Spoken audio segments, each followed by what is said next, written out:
та бүхэнд энэ өдрийн мэндийг хүргэе. Тэгэхээр яг уу би бол аж ахуй эрхэлж байгаа яг энэ түгээмэл дархацтай ашигт малтмлыг олборлох хэрэгцээ шаардлага энэ эдийн засгийн нөхцөл байдал үүсээд за ингээд бас суурьшмал газар, усны сан, ойр газар зөвшөөрөл аваад энэ хайрга дайргын олборлолт эхлээ явж байгаа асуудлыг бол ойлгож байгаа. Гэхдээ бид нэг зүйлийг ойлгох ёстой.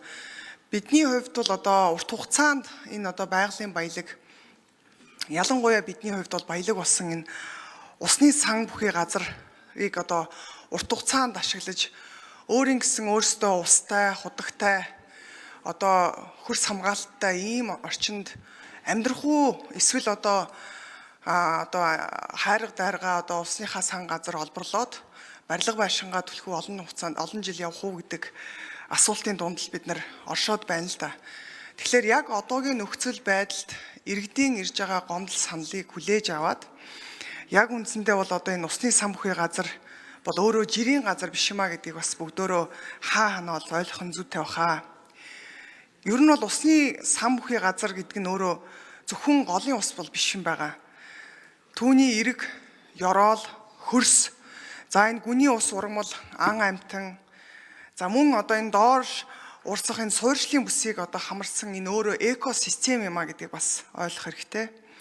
Тэгэхээр энэ түгээмэл дархац энэ ялангуяа усны сан газар түгээмэл дархацтай ашигт малтмлыг бид нар олноор нь олборлсноор голын ёроол эвдэрч байгаамаа.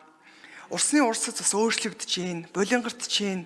За үүнээсээ болоод энэ гүний усны асуудал бас ундаг ийм төвшин үүсэт байгаамаа. Тийм учраас мэдээж энэ хуулийг бол өргөн цар хүрээнд сая гишүүдийн ярьсан асуудлаар бас ажлын хэсэг байгуулагдаад ажиллах хугацаанд бас нэлээд өргөн цар хүрээнд нь бас авч үзээд олон талын бас ашиг сонирхлыг энд тэнцвэртэй гэхдээ илүү бид нар байгаль орчин энэ усны сан газар үүсэт байгаа сөрөг нөлөөллийг аль болох бууруулахгүй талаас нь хандаж энэ хуулийг бол дэмжих зүйтэй гэж үзэж байгаа. Тэгээ тийм учраас энэ хилцэх асуудлыг дэмжиж ажлын хэсэг гараад өшөө сайжруулад явах боломжтой гэж харж байгаа.